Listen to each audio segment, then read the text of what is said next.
그 다음 7번이에요. 자, 문제를 한번 쭉 파악을 한번 해보세요. 갑이 있어요. 그리고 을에게 매도했어요. 즉 갑과 을이 매매를 했다 그 말이에요. 그 다음에 병이 있네요. 뭐랬냐면 갑의 배명에 뭐 했다? 적극 가담했다. 항상 이중매매 문제가 나오면 적극 가담 있는지 없는지 이걸 봐야 되는 거예요. 적극 가담했기 때문에 유효겠어요? 무효겠어요? 무효가 되겠죠. 그림을 그려보게 되면 항상 그림 그리세요. 갑소유 부동산에 대해서 을과 먼저 매매를 했어요. 그런데 이 매도한 사람이 또다시 병과 만나서 매매 계약을 체결합니다. 이 사람 배임행입니다. 그리고 이 병이 뭐 했다? 적극적으로 가담했다. 적극 가담했다라고 한다면 이 매매 계약은 뭐가 되죠? 무효가 되는 겁니다. 그리고 병 앞으로 등기가 되어 있다라고 했어요. 유효등기요, 무효등기요? 무효등기가 되는 겁니다. 자, 한번 볼까요? 틀린 거 됐습니다. 일단 갑과 병 사이 매매 계약은 적극 가담했기 때문에 무효 맞죠? 2번 질문 뭘까요? 을은 병에 대해서 소유권 유전등기를 청구할 수 없다. 보세요. 이 을이 병에 대해서 직접 이전등기나 말소등기를 청구할 수가 있을 것인가? 이 사람은 단순히 뭐에 불과하죠? 이 사람은 단순히 채권자에 불과하기 때문에 직접 말소등기나 이전등기를 청구할 수는 없는 겁니다.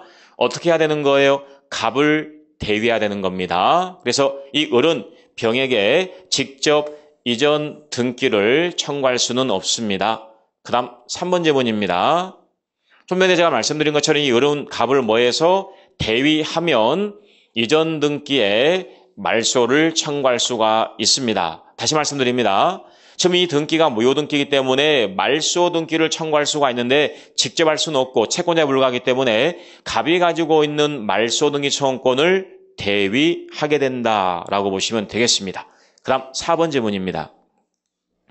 병으로부터 그 부동산 전득한 제3자 정, 병으로부터 넘어갔다 마찬가지죠. 반사회질서 법률행위 무효, 절대적 무효이기 때문에 제3자 정 선이 보호를 못 받습니다. 절대적 무효이기 때문에 정이 설령 선일지라도 소유권 취득할 수가 없는 겁니다. 정답 4번이죠. 그 다음 5번 질문입니다. 자, 5번 질문에 지금 쭉 보니까 뭐가 보입니까? 채권자 취소권 보이잖아요. 채권자 취소권은 모든 채권자가 아니라 금전 채권자만 가능하죠. 근데 이 사람은 단순히 뭐에 불과합니까? 특정 채권자에 불과하죠. 따라서 판례에 의하게 되면 이중매매 계약에 대해서 제1매수인이 채권자 취소권 행사할 수가 있다 없다? 없다라고 했잖아요.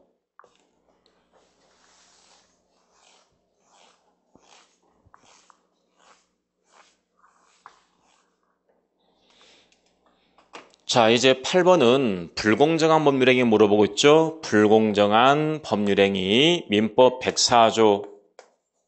자, 틀린 거 됐어요. 1번 질문 볼까요?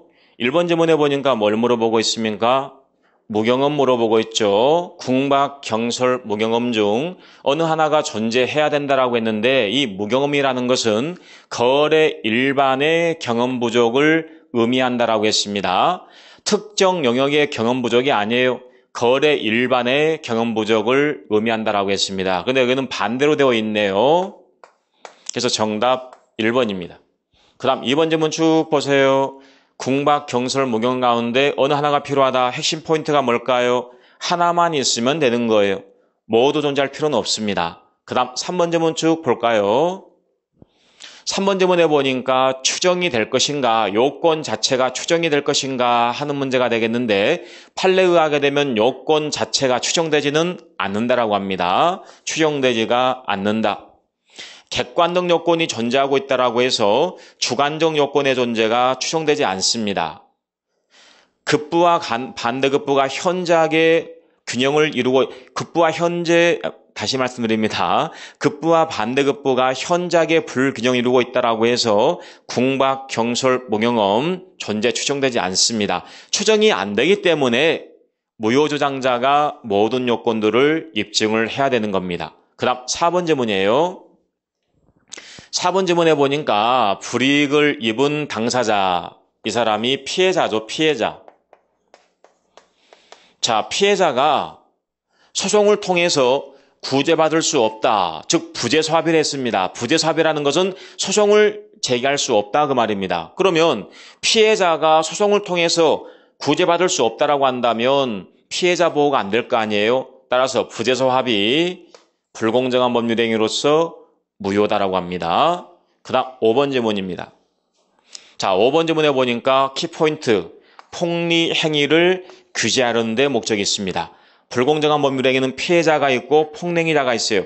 폭행을 규제하기 위해서 일정한 요건 하에서 무효로 처리하겠다 이런 의미로 보시면 되겠네요.